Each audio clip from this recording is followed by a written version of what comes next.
Hello, hello, and welcome once again. J76NY here, back in the Indian Ocean with the British. We are about to pick up troops from Trincomalee, put them aboard Task Force Able. They're going to go up and help the effort to save our two bases up there. We'll give 138, 99, and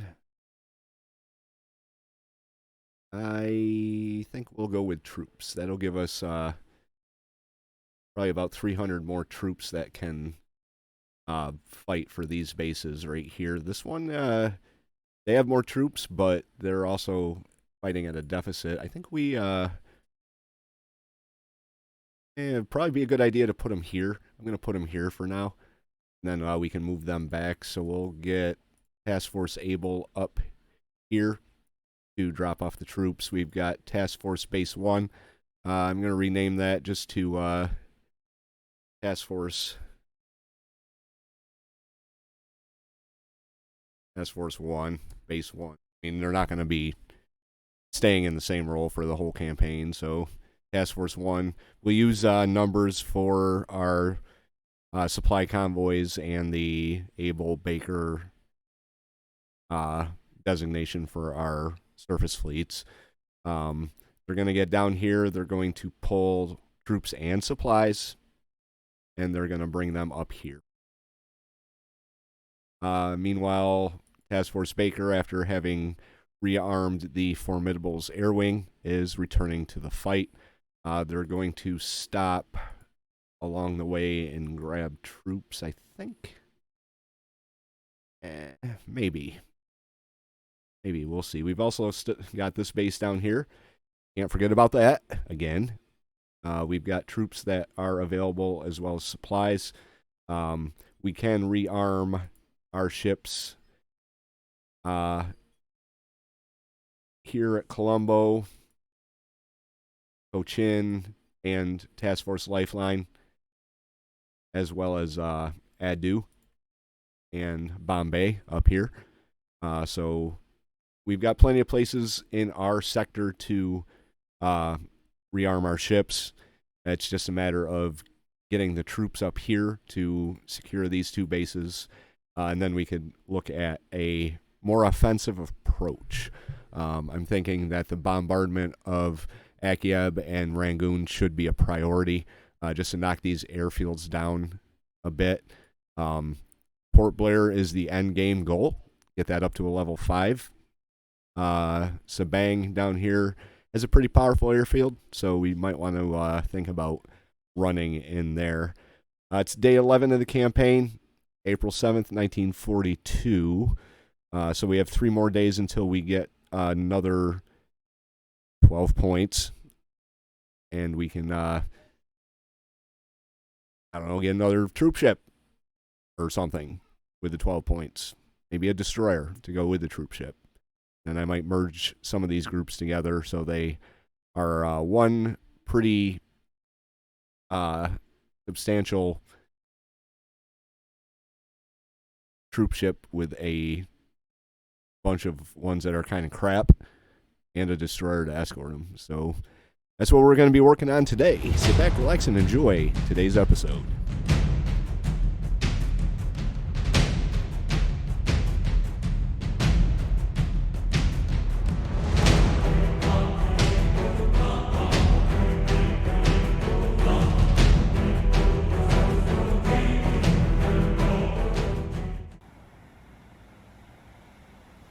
The overnight hours of April 9th, Task Force Able has an encounter of unknown origins. Someone might have seen a periscope off in the distance. Possibly. We can't leave, so there's something here for sure. I've got our ships maneuvering in a defensive pattern for our larger ships and an offensive pattern for our destroyers. So we just have to keep our eyes open for any torpedoes that are inbound.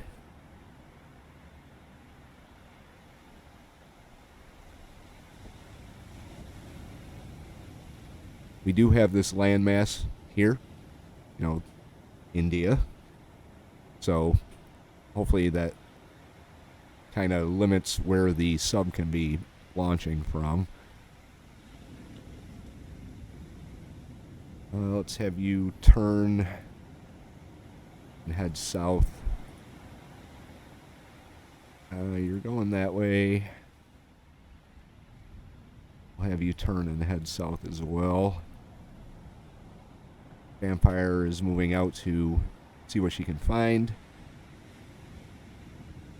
Once we get the heavier ships out of the way, we can slow down Vampire and Isaac Swears and have them start sweeping for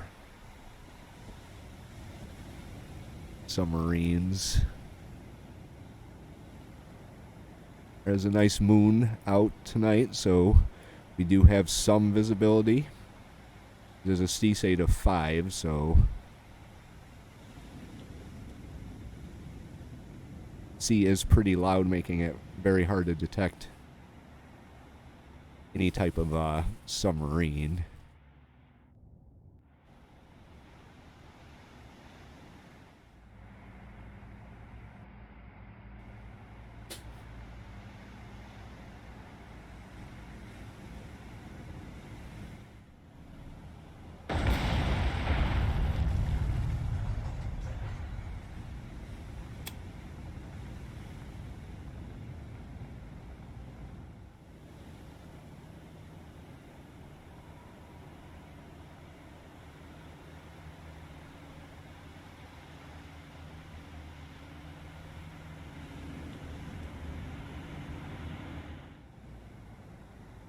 That was the HMS Kardok that took the torpedo. Kardok's not doing very good. Moderate damage, moderate flooding. She's got fires. These 3 compartments are completely shot. Still got 63% on her speed. I did slow her down. Vampire, Isaac Swears are moving in. They're moving in relatively fast. Isaac Swears' forward gun is out of action. We're going to have to send some of these ships back. Task Force Able may be the most seasoned of our surface fleets so far, but they're also the most damaged. Let's get these guys slowed down to about 10 knots. See what they can pick up.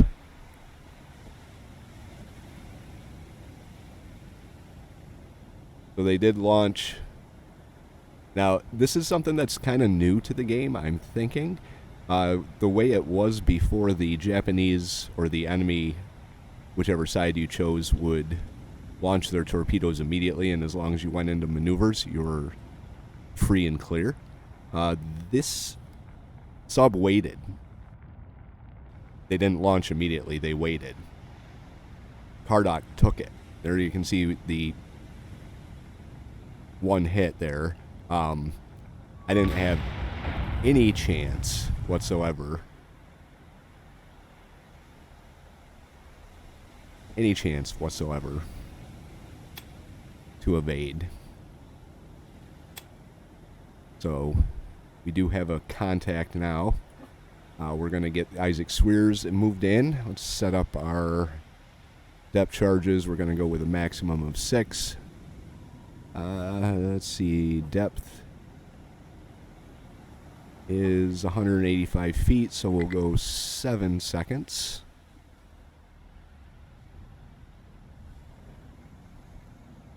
She's going 5 knots.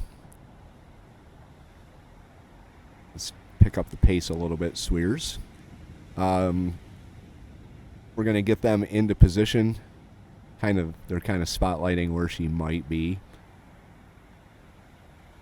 Vampire's going to hold her speed to keep the ambient noise down a little bit. I know having Swears move a little faster with her moving slower is kind of opposite of what I should do. But Swears is closer, and we still have contact, so we're going to move in on this sub, and we're going to depth charge her.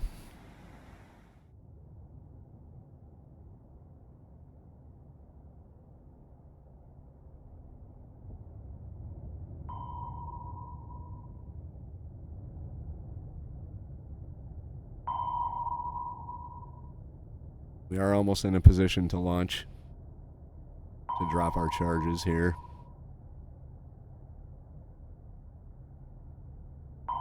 We are moving right above her.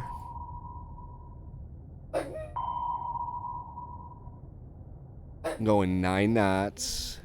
Let's slow it down just a touch here. Swing our stern around.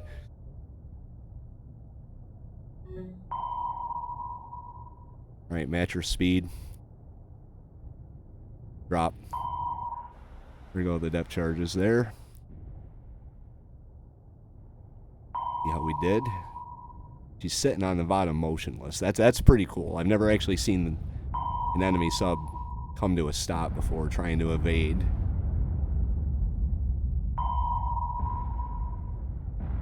But we did. Looks like we are getting some pretty good hits here. He's still dropping. Sub is settling down on the bottom.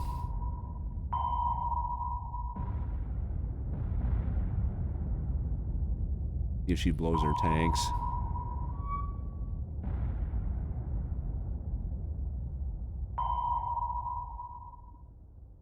All right, Isaac Swears is moving off. And there she goes. Okay. So that's one sub down. One more sub down. Check on poor Cardock here. Not looking too good. Is taking on water pretty bad. But if we can get these fires out, which looks like we're going to, and then get the rest of the engineering spaces fixed up, we should be okay to keep her out with the rest of the fleet here. Let's slow you down to a stop here. Vampire, you can come to a stop as well.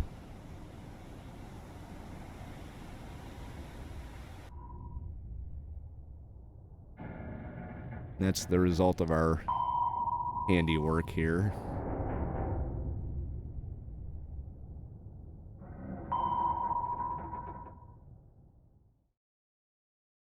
Before they dropped off their, or were attacked by the sub, they did drop off their troops and supplies, so this isn't going bad at all. I've got them heading back down. Task Force Lifeline's moving in a semicircular pattern around Ceylon. Task Force Baker is moving back up. They do have supplies and supplies. Thought I put troops on one of them. Well, nevertheless, they are heading up. Task Force 1 with about 900 troops heading up here. This is going to be a hard one with 1,000 troops, only 50. So those other troops should come in handy there. And when this base falls, we can bring in another 400 or so.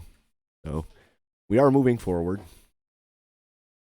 Task Force 2 has formed up at Bombay. We have the Lyrax, a destroyer. We have 3 small merchants plus the Clan Cameron. Clan Cameron can carry 1,049 troops. The Aguila, carrying 234 supplies.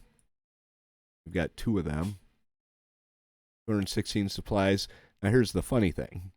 Our small merchants, the Kyle, here, 33 troops.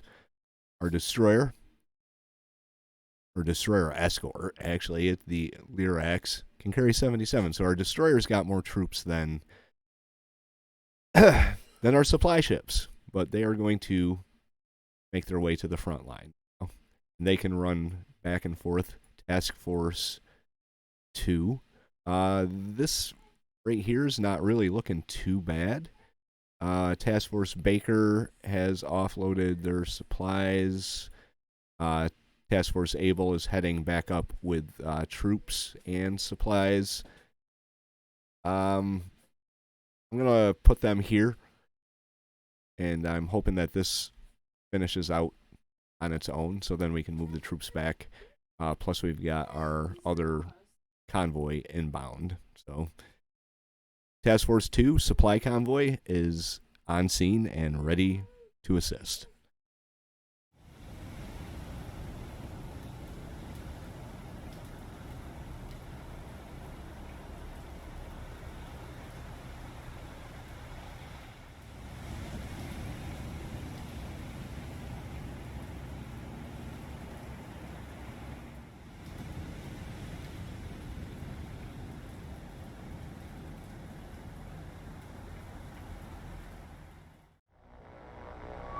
Our Mohawks out of Madras. They have encountered a flight of Japanese bombers heading inbound. Hopefully, these fighters can do some damage to these rather slow-moving float planes.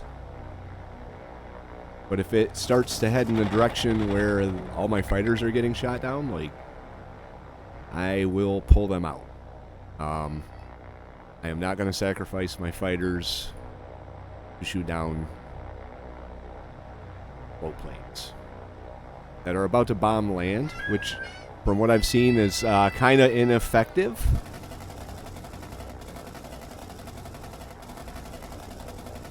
Come on, get him down. How about him? Can you get him down? Apparently not. Let's get him around. Chase camera here. 1, 2, 3 down. I think we've got another flight.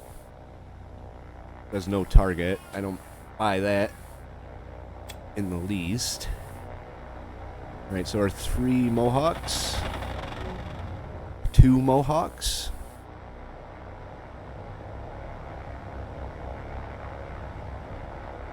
Oh, near. Somehow managed to get around. Why are you still going 219? I dropped your speed.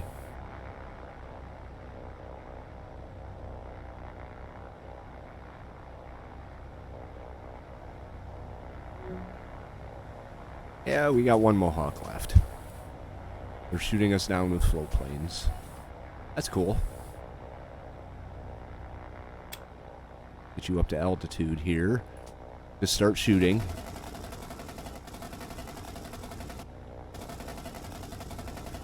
You're the only one left in defense of Madras. Come on, get him down. Just unload on him. No, not gonna do it. You're slow.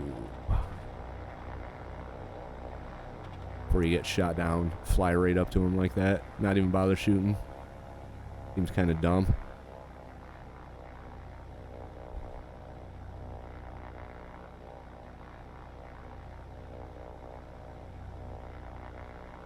Alright, well now you gotta catch up to him.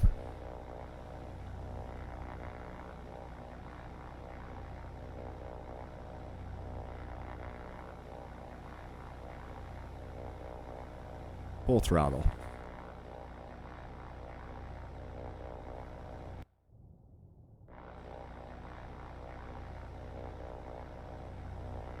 Alright, slow down.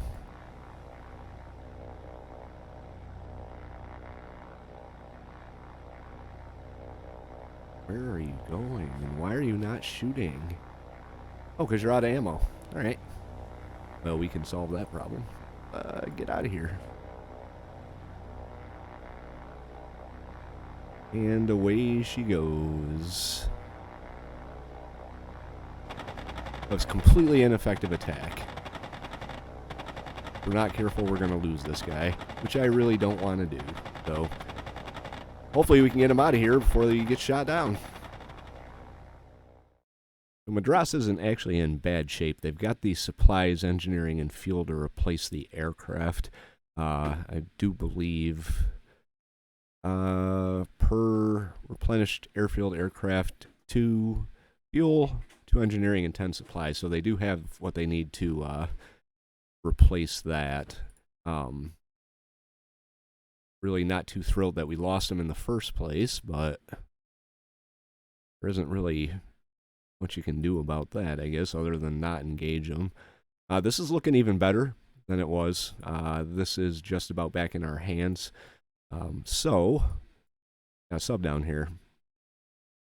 Way away from anything that we could throw at him. So he's going to go about his business.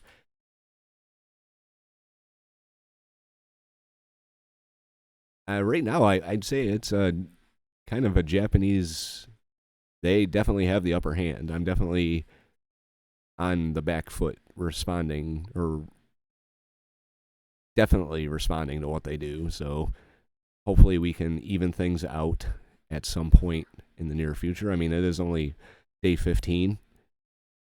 So I went into this knowing it was going to be a defensive campaign to start out with. And defensive it is. Task Force Able has sight on 2 flights of inbound bombers that we're heading towards our base that they have been stationed off at. I put them off of the 2 bases that we're fighting for to stop anyone else from showing up, but they are sending tech craft in on us now, so I've got our flights maneuvering, or our ships maneuvering. They're going to start opening fire here. Hopefully we can get some of them down. Does kind of look like they're heading straight for Celadon.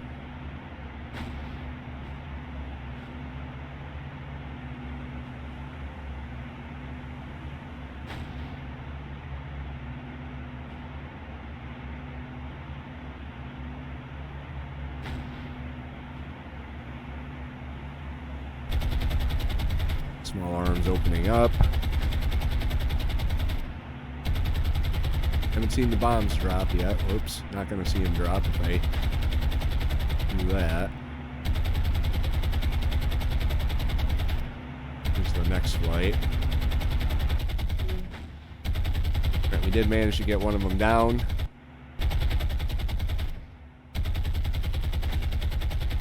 There's the bombs. Oh. That wasn't good. Okay, we're going to reverse return, maybe throw their aim off a little bit.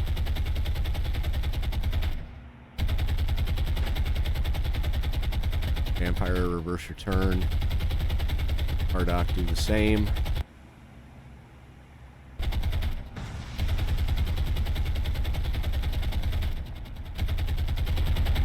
I don't know if they're going for Celadon or not.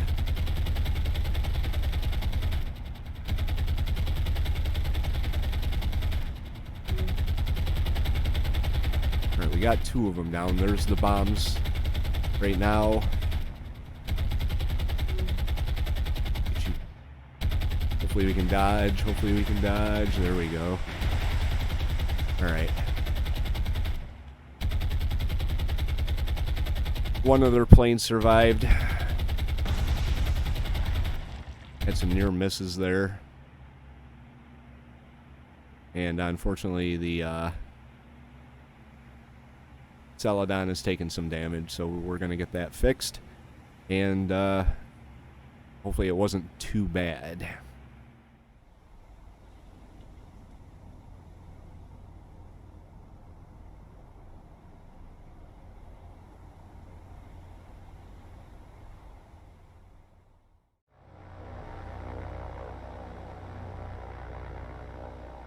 A couple of days later, Task Force Able is under attack once again. I have them making smoke and maneuvering. Hopefully we can dodge whatever the Japanese drop on us. We didn't do a bad job at last time. I'm going to try the smoke approach, see if we can dodge some of these dropped bombs. They look like smaller bombs, but I'm still not going to take the chance here.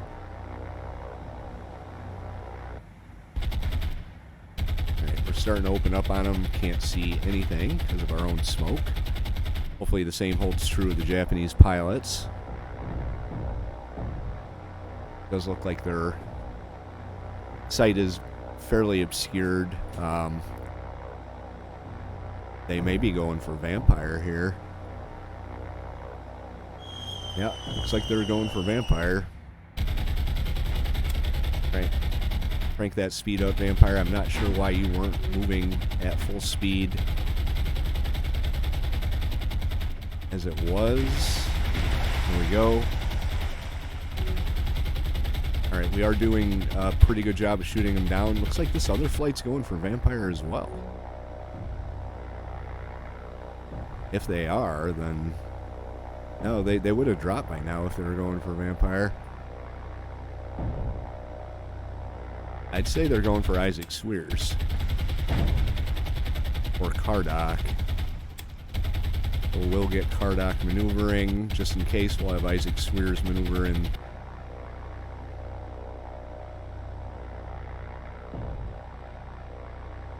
Yeah, they're going for Kardak.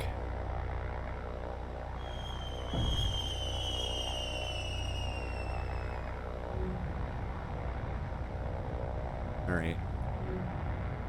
Well, hopefully.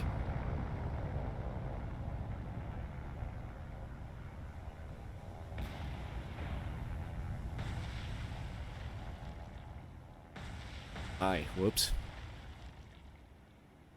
Oh, that was a blown cinematic. Hot. Speaking of getting blown here. Have everyone stop making smoke and come to a stop so we can see what we're doing.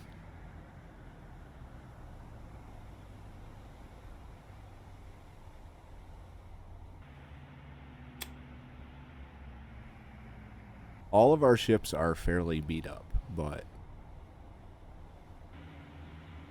I can't afford to pull anyone out of the theater because I get 9 command points a week.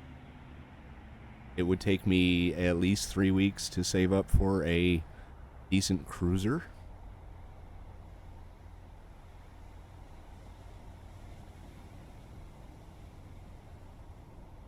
Or then we see the results of that Japanese attack here. Heavy damage, moderate flooding. Looks like all the repairs are going to be able to be carried out, except for that which was already damaged. So engineering, that will get fixed up, and our general anti-air, whatever that is, that'll get fixed up too. So that could have been a lot worse. It definitely could have been a lot worse than what it was, but it was still pretty bad. Any attack at this point is pretty bad.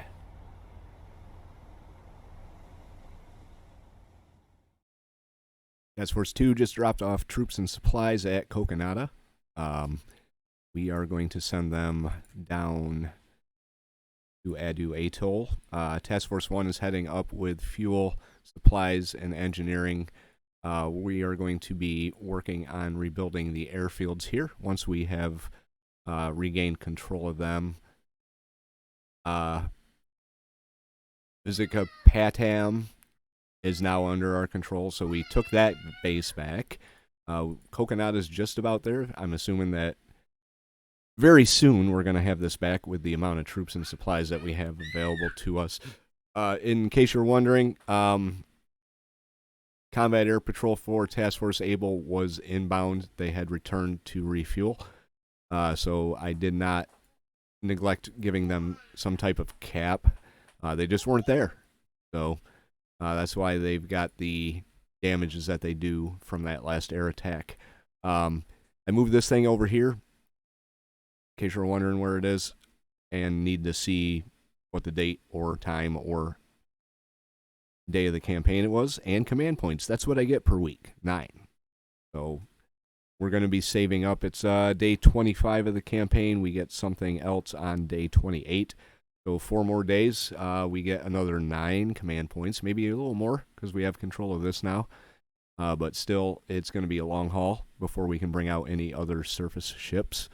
I would like to get some of these damaged ships back to port to repair. But they're all I have. So they're going to have to do for now. Hermes is 36 days out from being returned to service. That's going to be a great help. The Cornwall is another 53 days out. So far, we haven't lost any ships. Most of our losses, or all of our losses, have come from aircraft.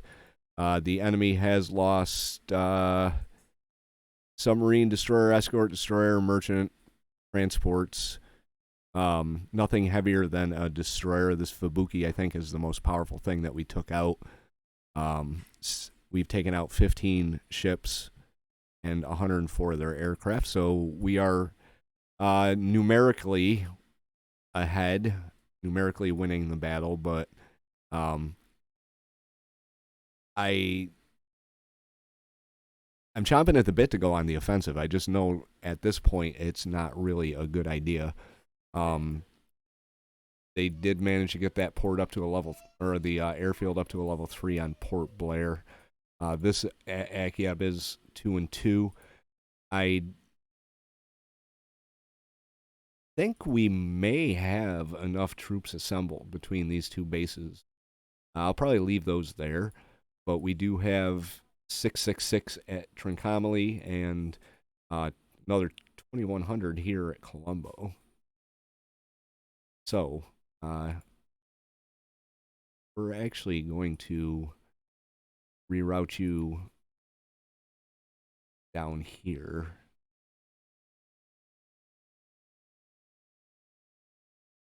I may merge them up with Task Force 1 too.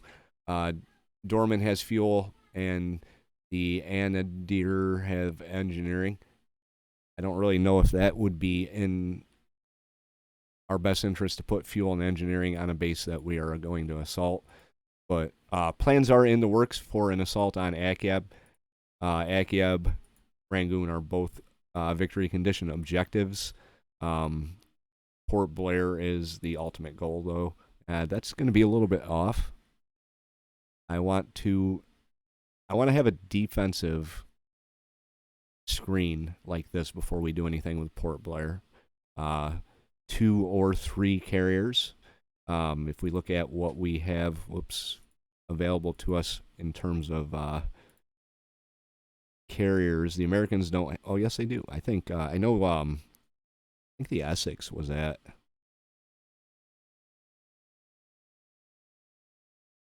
the Indian Ocean for a little bit, but I'm not seeing anything here. CVE. CVS, CVL, CVE. Yeah, Americans don't have anything. Carriers. I'm pretty sure that they did have something there. The Illustrious class. Well, we got the Formidable. That's what we have. The Indomitable class, we have the Indomitable herself. In terms of fleet carriers, that's what we have. We've got these jobbers. They're seaplane carriers. I don't think they carry any walrus and swordfish. Oh, they do have swordfish. That might be the way to go. Because I know the swordfish are pretty effective against surface ships. 38 out of Colombo or Adu A2 Toll. CVL. That's the Hermes. That's it. And then CVE Avenger class, July 2nd. It's actually not too far off from that. I kind of wish I knew how much these guys cost here. What do they have? They have martlets, swordfish, and a walrus.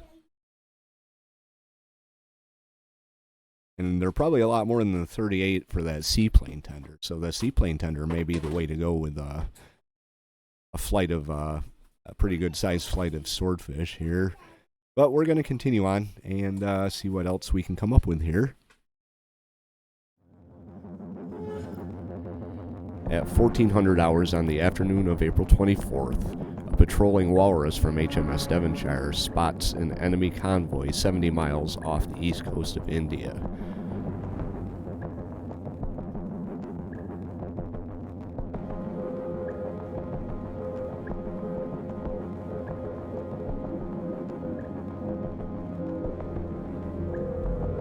The pilot sends his report to Admiral Somerville on HMS Formidable, and the carrier's air wing of full Mars and albacores set an intercept course.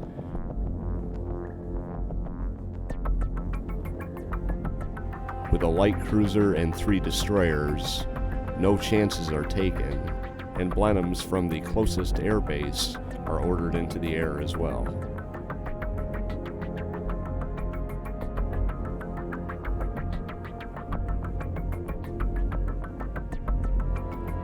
This convoy has teeth and is more than a match for anything the Royal Navy has in theater.